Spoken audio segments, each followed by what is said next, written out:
Yo, what it do? We made it to another Thursday. Another Thursday. I like that sweater, Mel. Thank you, sir. Yeah, You quite classy. You too can join Evergreen Park alumni. Well, I'm in Calumet Lands, and we all right over there. What we got? Eight metros. We got Something a lot. like that. We got a lot, man. Y'all doing all right, man? And I'm amazing. Yeah, nice to meet you. Amazing. I'm Sean. Y'all had a good week, man. Outstanding. Great week. I'll be outstanding. Amazing, outstanding. Glenn, what are you? Ugly.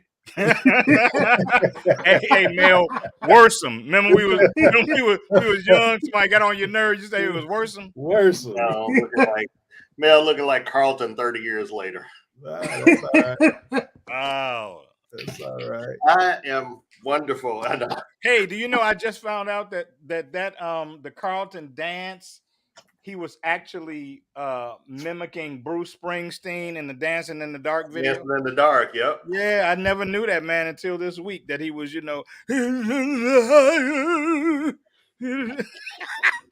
don't remember the dances he was doing? You remember the girl he pulled up that was Courtney Cox? Yeah, that was Courtney Cox, man. They just showed the whole thing on Jimmy Fallon this week. I'm a fan of the boss, man. I've always liked Bruce. Yeah. Great music. He's got a new album out dedicated to all the soul singers, great singers. It's all covers. He did Night Shift last night. Remember the Commodores one about Marvin and Jackie? Marvin and Jackie, yep. Yeah, he did that last night, man. Hey, man, we are fortunate enough, as always, to have an amazing guest with us tonight. So we're going to get it kicked off because we know that the hour goes quickly. So we got Johnny Simpson tonight. Now, Mel. He could totally do Ronnie DeVoe on you. You called him Donnie Simpson. Right. Production team, he probably got a good old attitude now since Mel already had him. You know what, though? I'm tired of the production team and their attitude. Look, this work release program thing, we got to stop it. We're going to get some release. Tonight's guest, Mr. Christopher Greer, award-winning actor, musician, director, and producer. And it sounds glorious. But sometimes you find yourself in, these places. I know what you're thinking. This brother looks like a model or something. And you'd be right. Look at it. Boy, that takes confidence. A lot of confidence. But that hard work paid off. Ladies and gentlemen, tonight's guest, Mr. Christopher Greer. Gotta love the shades from our producers. Yeah. He can't. He said he can't hear. You can't hear? Uh-oh. We gonna see. I told you. We can't hear you either. Yeah. We can hear you, but I blame the producers. But he was fine in the green room. Yeah. So it must be. So Chris, you might want to come out and come back in. Log out and pop back in. And see, I can't hear you. Right. You telling us? He just said, "I'm gonna go out and come back in." We apologize. I want to go out and come back. He can't hear you, fool. This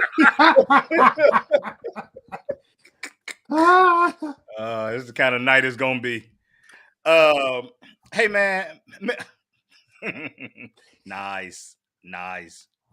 Hey, man. Mel, weren't you here last week? Were you here last week or no? No, Dave was in. Right. I'm like, I didn't recall you. Can you hear us now, Chris? We were all happy. I can hear you now. Okay, we can hear you too. Yeah, good. We can hear you.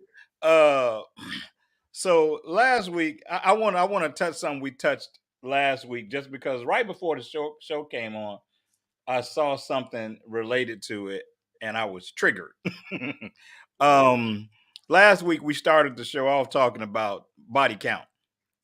And whether or not a lady's body count mattered to you in your quest to consider her for the long term, right? And I think we all had some pretty mature outlooks on it. But I saw a lady today say that any man who has a issue with a woman's body count is really just afraid he can't measure up with her sexual history.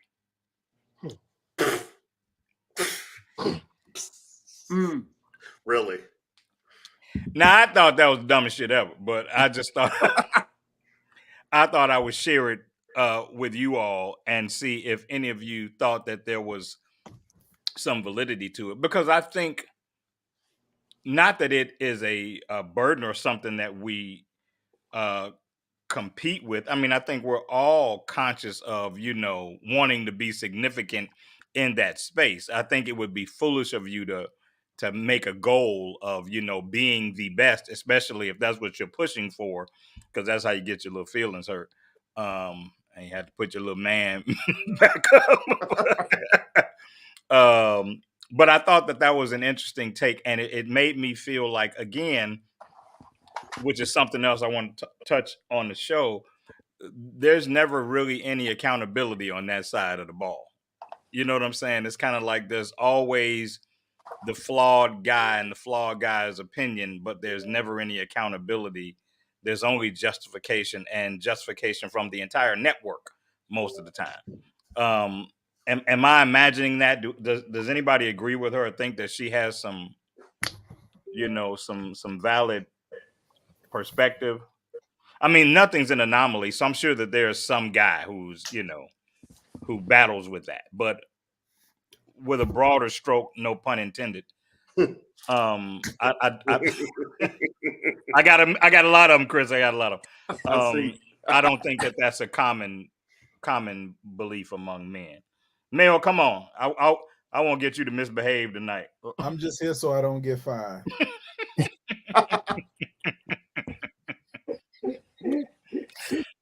Yeah, we got two married men on the screen tonight, but I want to know what you think. I think that sounds like something a promiscuous woman would say. Well, I mean, so there's two sides to every story, and usually somewhere in the middle is the truth. Yeah.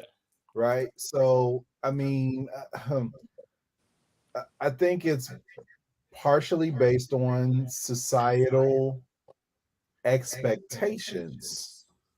Men are taught as young boys, go sow your wild oats and all of this other stuff, right? And women are taught, keep your cookies, keep your legs closed, all of these things. So, I guess for me, the question would be asked, like, if we put the shoe on the other foot or whatever, or if we taught young men that your sexuality is a prize as well, and don't be so quick to give it up or share it with other people. Like, will we even be having this conversation?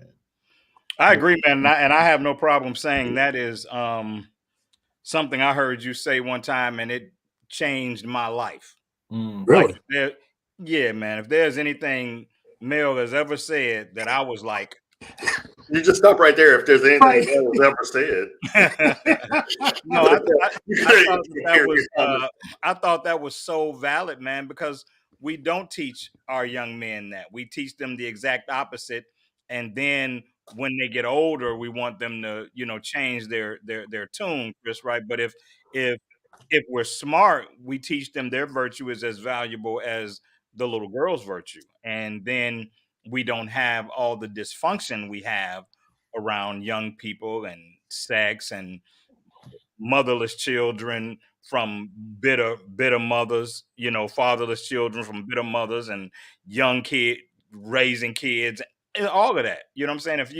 If you teach young men that their seed is valuable, it puts a different spin on that thing. What do you think, Chris? With me being a father of both boys and girls, I used with my sons. I have 4 sons. I'd call them up on the phone because I was a non-custodial parent, so most of the time. So I would call them up and say, "Hey, man, you got a girlfriend? Y'all doing anything yet?" And stuff like that. One of my sons really blew my wig back, and he says, "Daddy, you keep asking me that, But what I want you to know is that I'm a Christian. I'm a young Christian boy. You know, his mother had him growing up in the church, and so that was something that wasn't even on his mind. Now, when it came to my daughter, it's like, you better not be doing nothing. So, you know, there's a, I understand what you're saying, but I think that there's a fair reason for that. I mean, you know your daughter's being pursued, right. so you have to equip her for the fact that she's being pursued, and your son is doing the pursuing, and so you want to police his appetite so that he doesn't, he doesn't pursue himself into some trouble for at least the next 18 years that he can't, get out of. Yeah. Right. Glenn, you have anything on that? So on the what the woman said? Yeah. Do you Yeah. think there's some truth to that? No, unless you're dating a porn star, then you might have to worry about not measuring up to everybody that came before you on the body count. Then body count won't matter to you if you date a porn star, so you don't have to worry about it. So, man, why are you hiding your face? Don't be ashamed. Don't be ashamed of me. But no, it's gonna be a long night when Glenn is the racy one. Yeah, because I'm usually the innocent one. This. I don't know about that. The show needs some innocence. And like your son, Chris, I had a strong Christian upbringing, so I protected my virtue at all costs, and still do. No, he had a mentor in high school name was Christian. Don't believe him. He had a strong Christian upbringing. But no, I think there's no validity to it. I think some people just say stuff to hear themselves talk sometimes, and yeah. True that. Facebook and social media has become a place where you get the most uninformed opinions in the world. I have never seen so many experts without a high school diploma on every damn thing. Well, everybody has a bullhorn. Yeah, everybody has a bullhorn. That's the, for all the good the social media did, the worst thing it did was give idiots a forum that's equal to intelligent people. Yeah. Not calling that person an idiot, but I'm just saying on social media, you've got an amen corner from somebody somewhere. Yeah. Robert, what do you think? Well, I grew up as a Christian too. So I and so I had a different conversation with my dad about body counts and all of that. So that has since changed, but I also do have conversations, like you said, Chris, with my son, trying to talk to him about, he's 37, trying to make sure that he stays within a certain measure of body count, back in the day. So it's really interesting. But as what, everybody else has said, I think that everybody goes overboard with, our what is it? We know what you mean. Yeah, we know what you mean. We know. Yes. Promiscuity. And I know Sean didn't just cut you off. I know, right? But I mean, that's normal. But I mean, that's rich. That's really rich, Sean. You go cut somebody off for going on too long. Hey man, look here. That's for you. A couple of ladies chimed in about the fact that young ladies do pursue men, I guess young ladies and old ladies. I'm not at all saying that. But we can agree that that's not the norm. Tradition is that men pursue women. There are always going to be some things that step outside of the norm. But from a disproportionate viewpoint, men pursue women. That's why we have a Sadie Hawkins dance. So one day out the year, the ladies can ask the men to dance. I'm not saying. Is that really the case now, though, bro? Like, I was just about to. You know what I'm saying? When we talk about traditions and being traditional, traditions change as time progresses, and what we think as people, I'm in my 40s. I'm the youngest one on the show, by the way. What we think of as tradition is different than, even what was the young man's name that you had on the show, Sean, a couple of weeks ago? Yeah, he was like, man, this is Like it's different for him than when it was for us. So as things change and progress, we went from, male breadwinner, woman homemaker, I take care of the bills, you take care of the house, to the need for a 2-income household, split responsibilities. I come home from work, I'm tired. Hell, she been working all day, she tired too. And I'm expecting, her to do all the cleaning, all the cooking, all that stuff. It's the tradition has changed. So as we progress, there have been situations, there have been relationships that I've been in where the woman was the one that said something to me first. And I was like, oh, okay, let's. And I get that. I'm not disputing that, but I don't think that it's equal. I think it's there are a lot more women that do it now, but it would take a long time for women to eclipse men in terms of pursuing. That's I don't think that's even close. Sure, you can throw it in there as a variable, but in terms of how often, because there's a whole culture of women that would never ask a man out because of tradition. So I'm not saying it doesn't happen. Yeah, what's the age on that? Well, we'd have to go do some research, man. But what I'm there's saying a whole lot is, of those women sitting at home too. Right. Sorry. I think. What you say, Glenn? He says there's a whole lot of women sitting at home too, waiting on somebody to buy them a drink. Somebody to pursue them. Yeah, they waiting on. Hey man, let's we already off and running, and it's 9:18. I'm just asking. What'd you say, Robert? Do you buy drinks yet? Does he buy drinks yet? Oh, okay. I've made it very clear. You don't want my diatribe on buying drinks. I'm more than mind sharing it. I don't think you want to hear it. Hey man, we got off to such a quick start.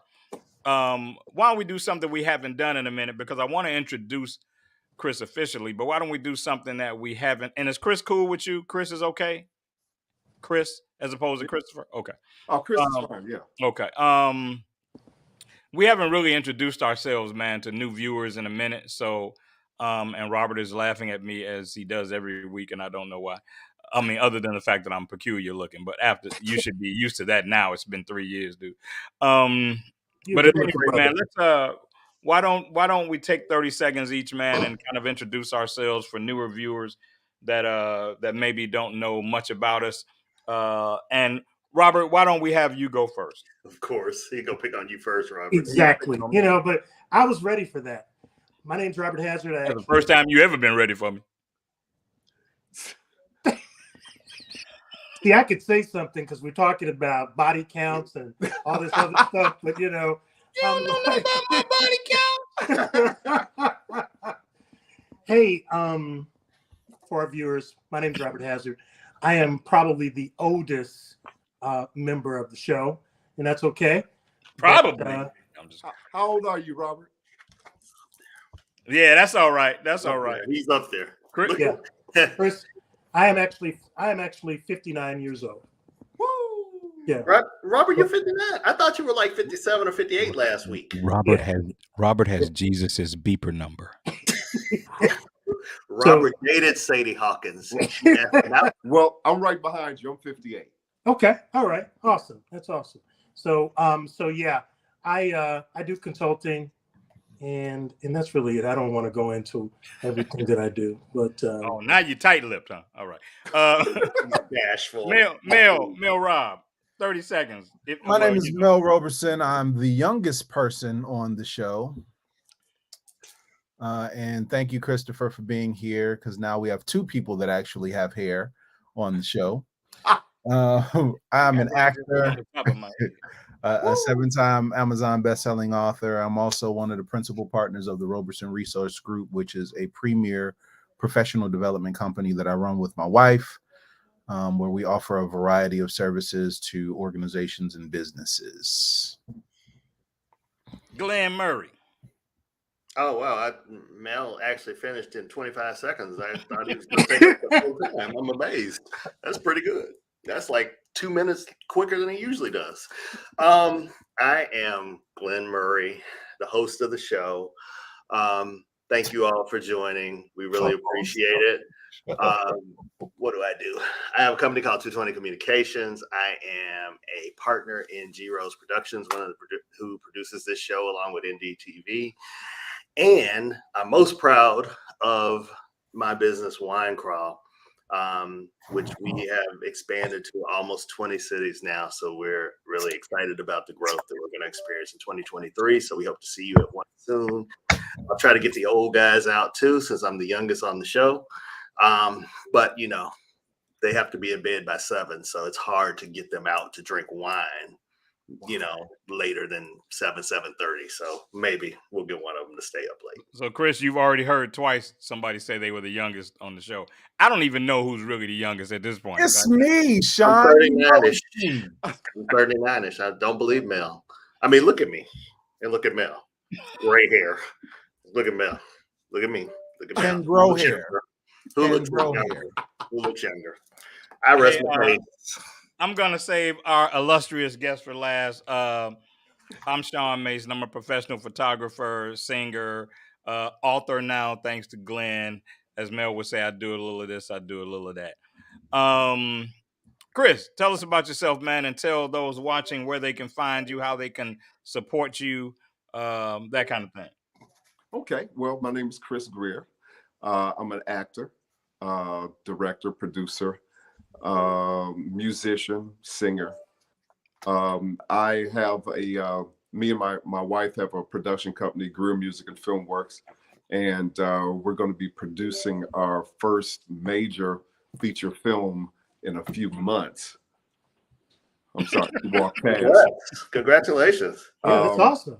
Yeah, other than that, I do charity work and things like that. I have a company by the name of Eureka Charities, in which during pandemic, we fed over 12,000 families and actually gave them, that's the wrong one, baby, gave them foods to eat.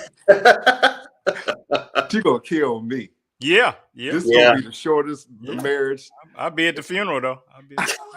He'll sing for you. You know, that's the wild thing about it. As we approached our wedding day, she said, "Are we really going to get married?" I was like, "You know what? It's either going to be a wedding or a funeral. Either way, get dressed." Thank you, baby. Hey man, I really loved you on Video Soul back in the day, though. Oh, there you go. We knew it was going to happen eventually. I knew it was coming. But you know what? I'm trying to figure out who called. You know what, Chris? You're gonna be okay. Thank you because for saying that. Evidently, the missus agrees. She thinks the same thing. Chris, Yeah, you're gonna be okay, though, because this show, because these guys are on the show, they were able to find women. Mel got married because of this show, so I take full credit on it. So you'll be okay. It's okay. It's like Love Doctor. This is my new name, and that's my other job that I didn't mention. So you will be okay. The Love Doctor. The Love Doctor. That's what I do. You know Hey, what? man. To go back to what I didn't mean to interrupt, but No, you good. Y'all seem to be pretty good at that. One of the young ladies said something about women pursuing men. My wife actually pursued me. Oh, okay. Oh, go on, Chris. Whoa. Yeah. That's how you do it. Yeah. That was really it was really different for me because I'm used to getting turned down. Right. Like, hey, baby, how you doing? She'd be like, what do you do? I'm an You ain't actor. had no work to do this time, That's huh? okay. Hey, Yes. man, so good to have you here, man. Honored that you would, carve some time out of your schedule, man. I want to applaud you, man, because I'm digging you guys and Mel as well, man, going into business with your wives, with your spouses. Mhm. I think that's really such a cool thing, man. Growing up, we really didn't see that, And that BET. Well, let me apologize for our producers, Christopher. That prison work release program doesn't always get you good talent.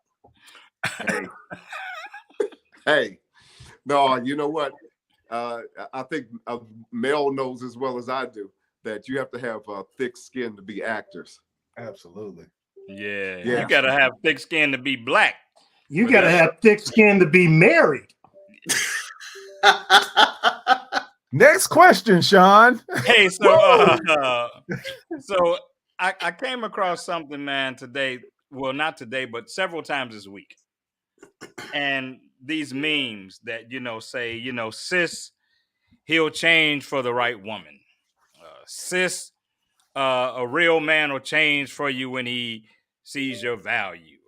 Sis, to change. And I thought about it, man, and I realized I never see memes about women needing to change ever.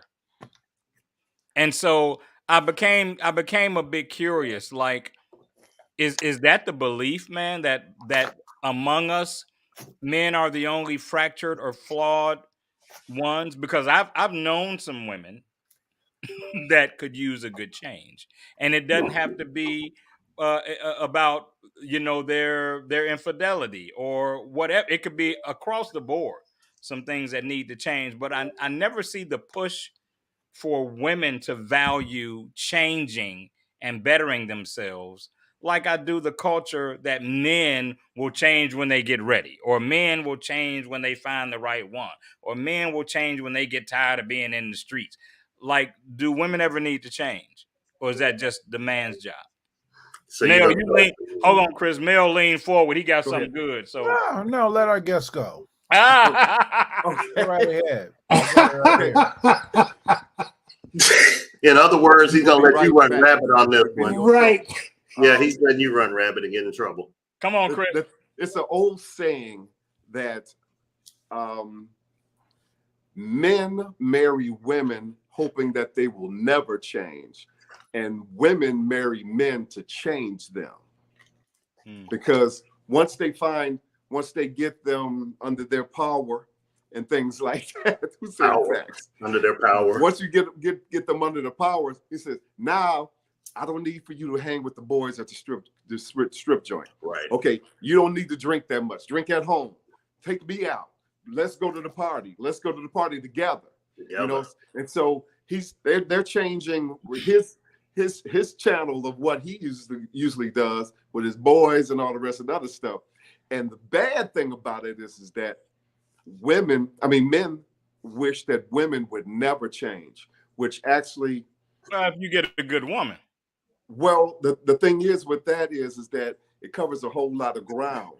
As a matter of fact, when women and men first get together, hopefully, not all in every instance, there's no problem with that. But the thing is that they get together, they're single, they have no children.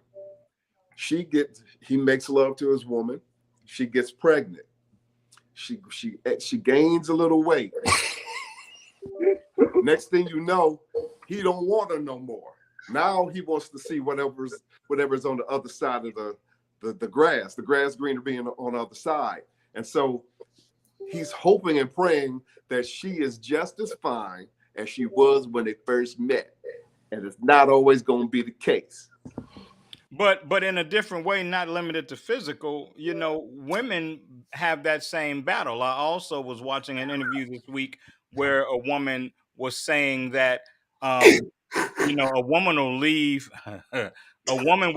a man that's been with her 10 years, wiped her ass when she was sick, did all these things, but this new guy in 10 months that she's been associating with has made her feel alive and made her feel new. Wouldn't be that bank account extra zero or two in the bank account, would it? Could be that too. But my point being that for both men and women, things can get stale and old, and you can lose your perspective about the value of what you have. Definitely. And that's really the story in that space, is that you have to be careful about the person that makes you feel new and alive, because they're not tested and tried. They're just on deck to inspire you. I remember being in the car one time, man, hearing, and I may have told the story before, hearing this guy talk about his wife cheating on him. And he said she went to her high school reunion, and I guess she hooked up with her high school sweetheart, and the guilt of it was eating her so badly that she eventually confessed it. And Mm-hmm. and instead of him freaking out and getting angry, he said, "Oh, baby, I'm sorry, I can't make you feel that way anymore." Mm. Mm. Because he understood the dynamic. And to me, relationships are what kill relationships. The living life together. The Most of the time you see people dip off with people that they don't have to live life with. They don't have to pay bills with. They don't have to raise children with. They don't have to do all of this weighty stuff with. They can just kind of enjoy each other's company and then go back, right? But it's the weight of living and existing and navigating life together that, if you're not careful, will dim the light, if that makes sense. Yeah. But It But does make sense. here's the problem, women. One of them. Here's your problem, women. One of them. One of your problems. you sound like you getting ready to get canceled. Here is your problem, women. That's the way you No, God from Zion. That what? women marry on potential, men marry on the guarantee. So that's the whole, we marry the woman that we believe in our heart is not going to change. And to Chris's point, they marry the man that they see they can fix up, soup up, and make him whatever they needed him to be, whatever they envisioned him to be in their past that he wasn't. So I think that's part of the problem. You're marrying potential, but Yeah. with potential comes a lot of chances and a lot of pitfalls that they don't reach that potential, or they don't reach the potential that you want them to reach, and then you look at them differently. Well, I don't want to get too far from the original question, which was, why is the burden of changing for the better thrown in the lap of men? That's really my question. But I must say to you, Glenn, I've been that guy. I've been the one that the potential of me Mm-hmm. sold someone. And the reason that I think you have to be very careful about that is because if they don't become who you dreamt them to be, then you feel cheated. Right. And that may have never Women been. pursue men with potential. Mel talked about women pursuing men. Women pursue men because they see something in them. They see the potential in them. And That's men pursue women because in that moment, what they represent is peace and tranquility and no drama. And most Mhm. men don't really pursue women based on where they're going. They pursue them based on how they make them feel right now. Now you may be the kind of guy that likes ambitious women. That's not the same thing, because if she's ambitious but she's giving you drama, Yeah, you got to go. you're gonna keep it moving. You know Right. what I'm saying? So a woman has to provide a man a certain degree of peace, in my opinion. There are no universal affirmatives. It's just what I think. But men are looking for peace. Women are quicker to look at what you're going to be, who you're going to be, how you're going to get there, and let that dictate the way they value you. That's been my experience. I don't know that to be Right. a true statement. It's true for me.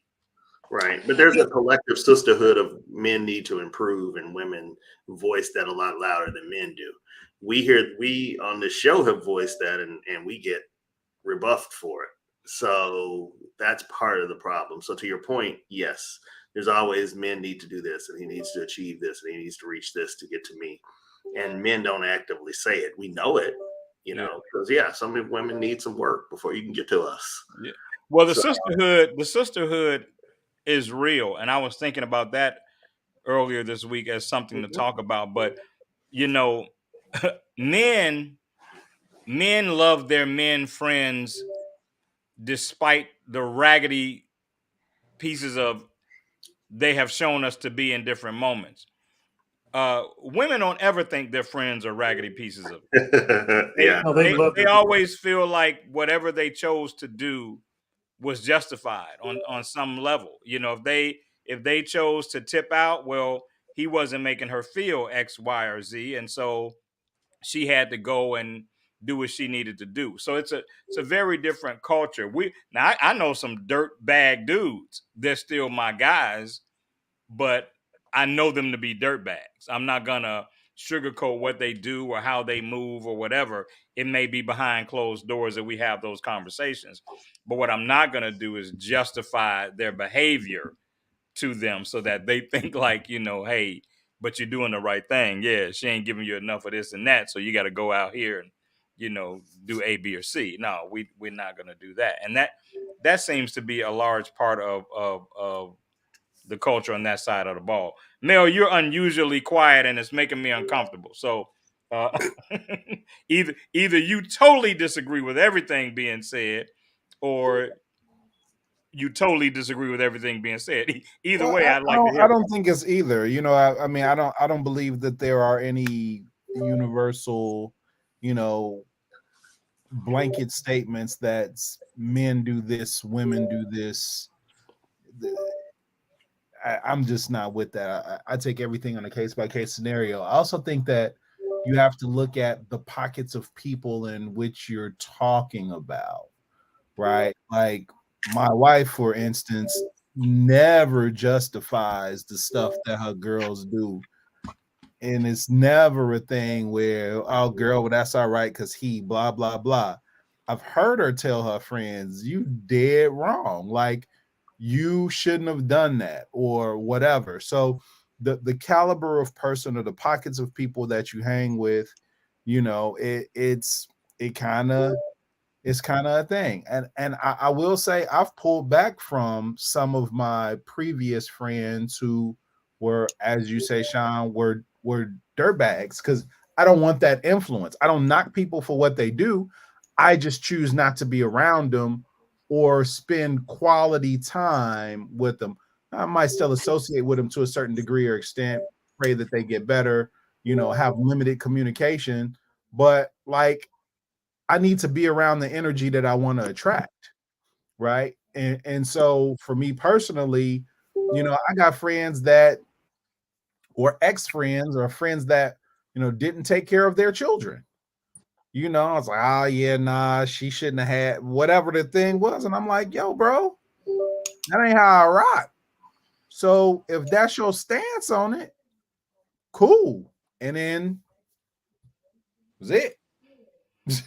Yeah, it's tough because I think that we owe our loved ones to a degree. I mean, we don't owe anybody anything, but to a degree we owe our loved ones the compassion to accept them where they are. Now, how close we allow them to operate, to our lives is maybe a different measuring stick. But we've got to love imperfect people because we're imperfect, maybe in some different ways. But it become and I'm not married, Mel, and I share that sentiment. I mean, there's a time when you start to move a certain way, and I'm going to distance myself from you because that's just not what I want in my life, and not the energy that I want in my life, and I don't want to be associated with that energy because most of the time people that move like that have a rep for moving like that, and so you become guilty by association a lot of times, Yeah. and Yeah. so I my, don't. my boys for a long time have known, fam, I'm not the one for your alibi.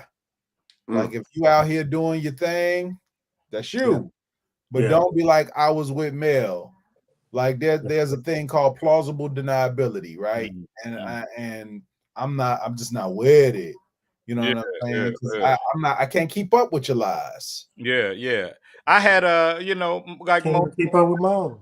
like like most young scrapping guys, I had my stretch where I was, moving around or whatever in my 20s or whatever, and I come across guys now and they still speak on those times. You know what I'm saying? And I just get weary of trying to convince you that that's not who I am anymore.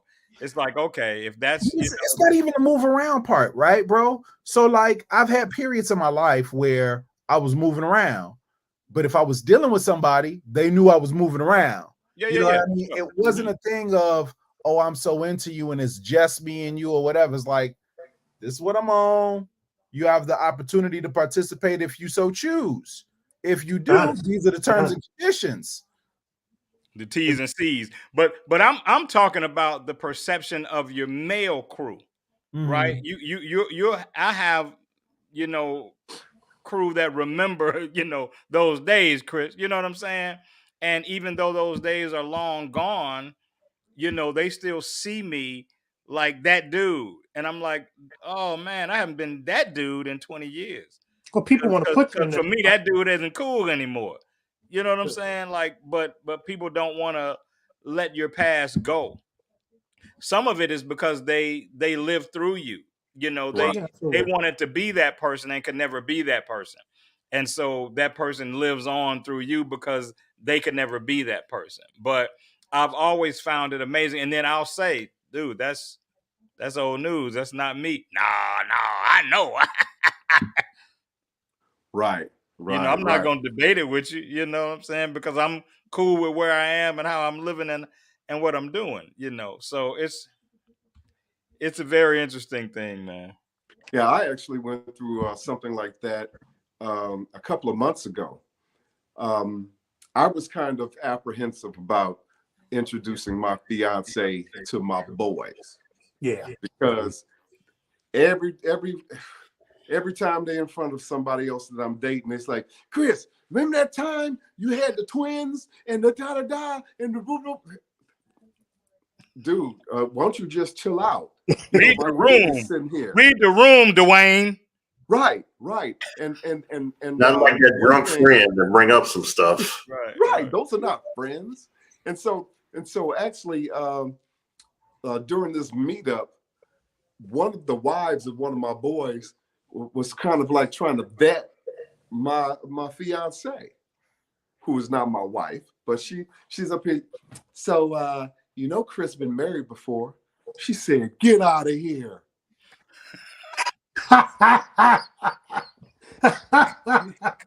Me and Chris talk.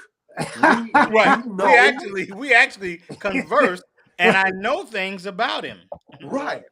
Like I'm gonna hide that. It's like, oh shit, that's my ex-wife. I didn't know you were married before. Come on, how stupid is that? I'm 50 some odd years old.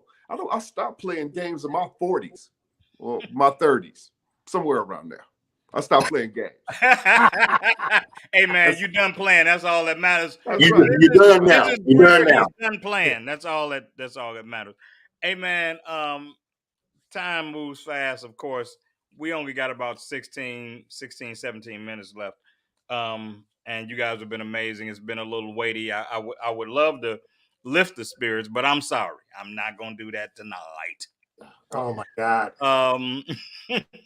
So I saw something else this week that made me want to talk to you guys. Here we go.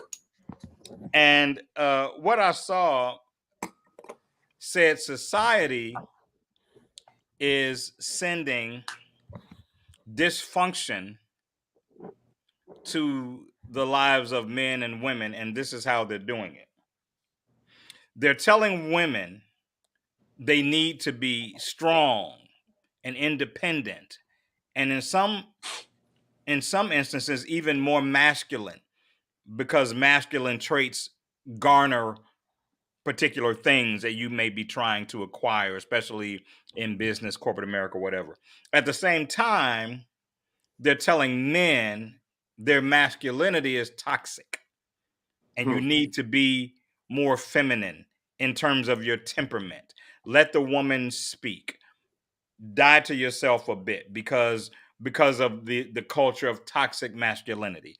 And so in essence what they're doing is creating an imbalance, a host of men that are so hypersensitive to being toxic that they become feminized, and then women that are so determined to excel in the ways that men excel and do the things that men do, that the balance becomes off. And so now you have women that are masculine and men that are feminine out of fear of being judged for being too masculine. Mel, God took what do my you think feminine about that? side out when he made Eve, so I don't know what you're talking about. What'd you say? Yeah, God took my feminine side out when he made Eve. You said it in a different way than I would, but God bless you and keep you. Chris, what do you think about that? I mean, I think there is some merit to it, though. Yeah. You know. Mm-hmm. Yeah, there is, because I think that most of us have grown up with a father that was a man's man.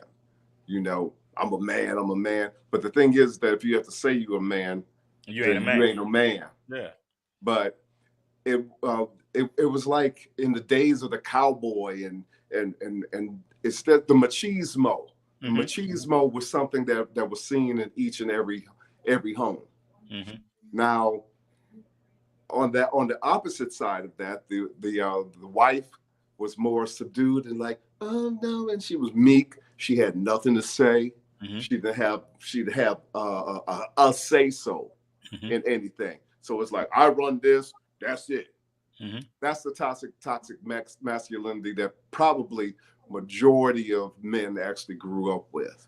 Now, when in these days of actually giving women, making women more empowered, telling them that Black girls rock and you're strong and display your strength and things like that. Those things actually are good. So what it does is that the woman that's in your house, just say when Armageddon comes, stuff like that, like, let's get the pickup truck, grab the guns, baby, we're gone. You know, you want somebody like that on your side. You don't like, I don't know what we're gonna do. Girl, you better grab them guns. So the thing is that I'm gonna try to make this short. So the thing is that sometimes we have to come down off of all of that machismo, man, fix my drink, come here, woman, da. All that stuff is not necessary. Treat her like you want to be treated, and just kind of like ease up off of the former gender roles that was actually given. Because like me and my wife, we work together. We're equals. I'm the king. He looked around. If we see something flying across, why did you whisper that, Chris? on. Why did you whisper that? Yeah. What did you say, Chris? You're the king. Say it loud, a little bit more throaty. I'm the king. There you go. That's better. Say it with your chest. Yeah, say it with your chest. And look around and dare anybody to say anything. That's what you should do. That's how I handle things. But hold up. She's the boss. I saw the boss's job. I didn't want it. I like that because you can be the king and she can be the boss. That's a good comeback. That's a good comeback. I like that though. I like that. Because the thing is that who runs my house? Her. The boss. Yeah. But the thing is, it doesn't take anything away from me as a man. Well, I think as long as each of you know when it works to defer to the other, right? That's the most important thing. You know, I'm sure Mel and Mo have different strengths, and they're probably wise enough that when the situation presents itself that lends to Mo's strengths, Mel is smart enough to defer that to Mo, and Mo is smart enough to defer the things to Mel that speak to his strengths. And I think when couples can do that, it kind of really doesn't matter. You know, we can do all the titles and all that, but I think that there is some truth to it in the sense that, you know, Wakanda Forever came out this past week. I've never seen so many people complain about the story of the women in the movie. And it's like every story, they deserve a story. Yeah. Right. So why does every story have to be testosterone driven? Does it have to be male driven? I didn't see weak men in the story. They just weren't the key to the story. The story wasn't about them. They weren't, you know, they weren't punks or wussies or whatever, you know. And even the first movie was very intentional about female empowerment. So what's the problem is you, if you have a problem with the depiction, because they have as much a right to a story and a chapter in that story as anybody else does. But I watch even women complain about the disproportionate representation of men and women in that story. And I'm like, oh my God, y'all are so screwed up. Like, it's just a story. And it can be a story that is about women. It's okay. It's okay. It was a great movie. I thought it was an awesome movie. And I think if you're working so hard to tear it down, you're just not a fan. That's the thing that I've learned is that when you're a fan of something, then you look for reasons that it works. You look for reasons that make sense. You look for reasons to support it. If you're not a fan, then you work hard to find reasons to tear it down. And Right. I'm the kind of guy that when I go see a movie, if I like it, the next 2 days, man, I'm on YouTube watching all the reviews, watching all the spoilers. I want to know everything that went into making the movie.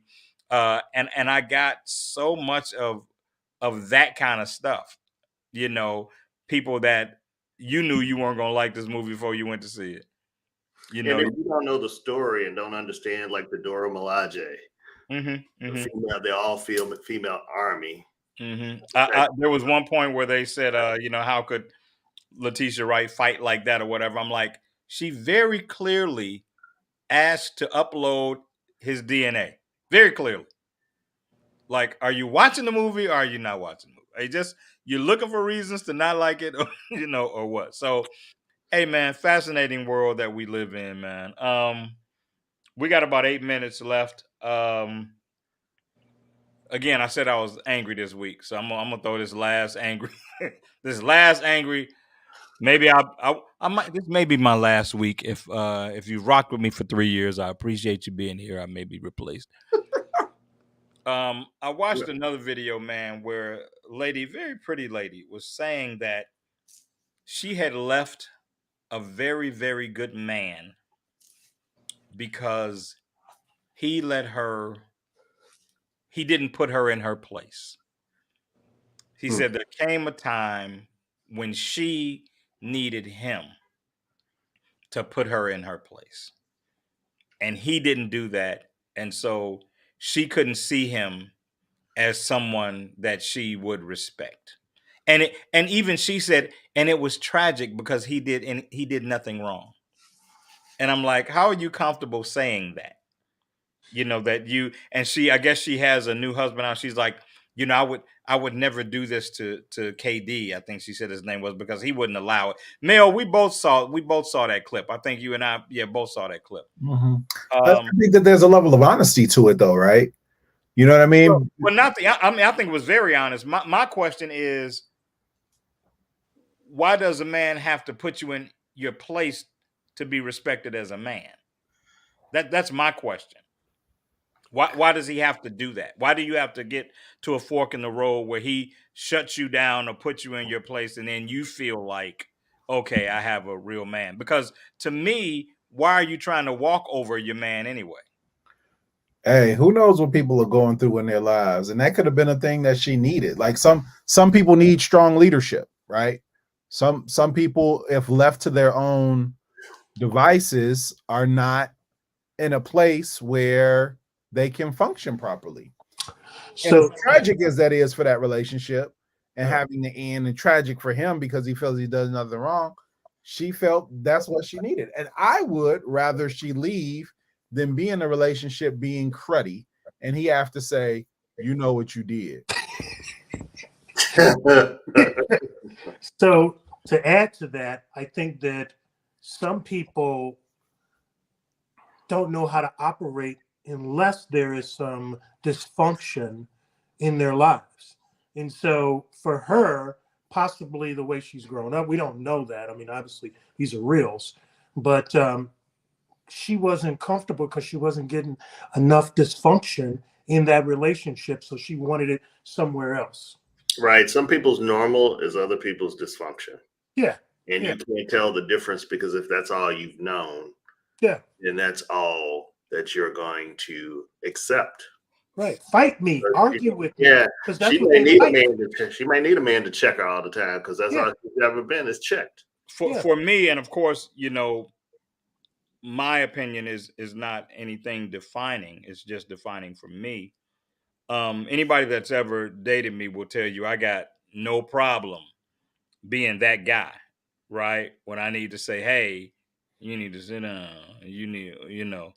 However, I don't want that to be a need, right? I don't want it to be a requirement in her eyes for her respect.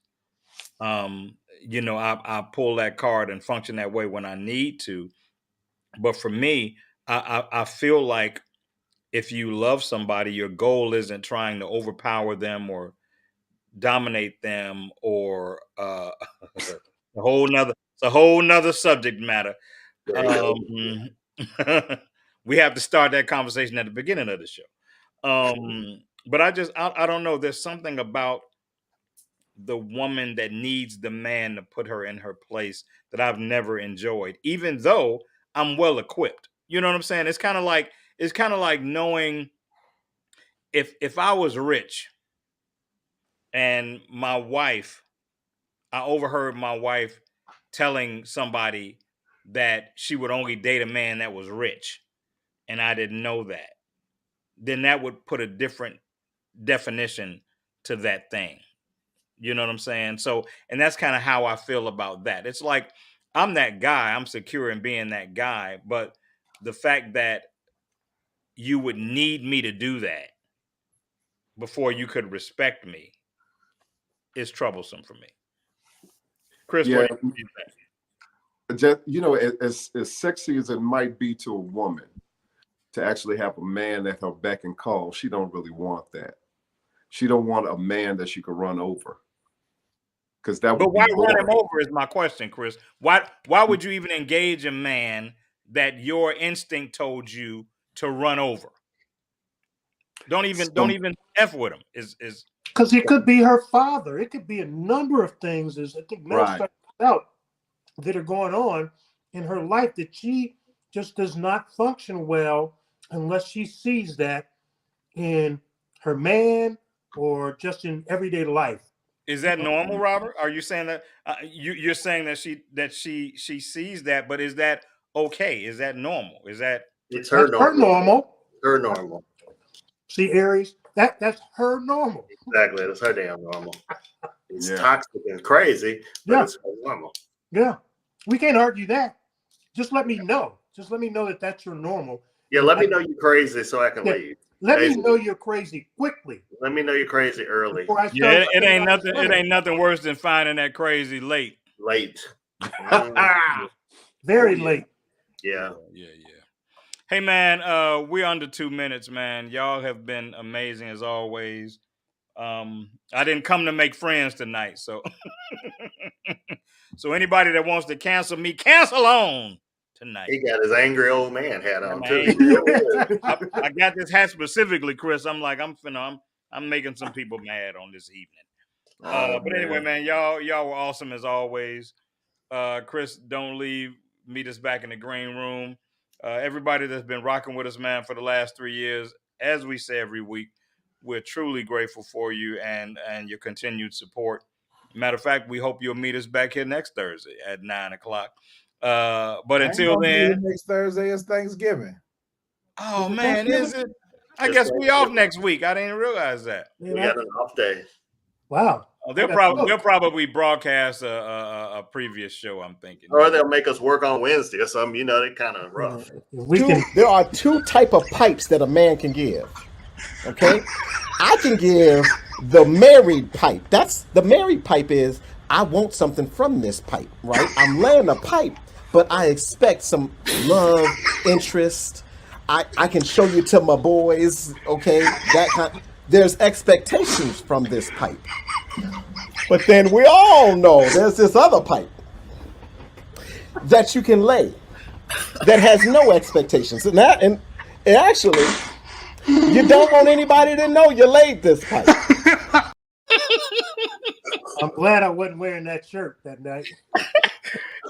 Hey, Robert. That's what I've said for 3 years in a row now. The thoughts and opinions expressed on Live from the Cave do not necessarily represent those of Mel Roberson, the Roberson Resource Group, or any enterprise, board, or organization that I represent.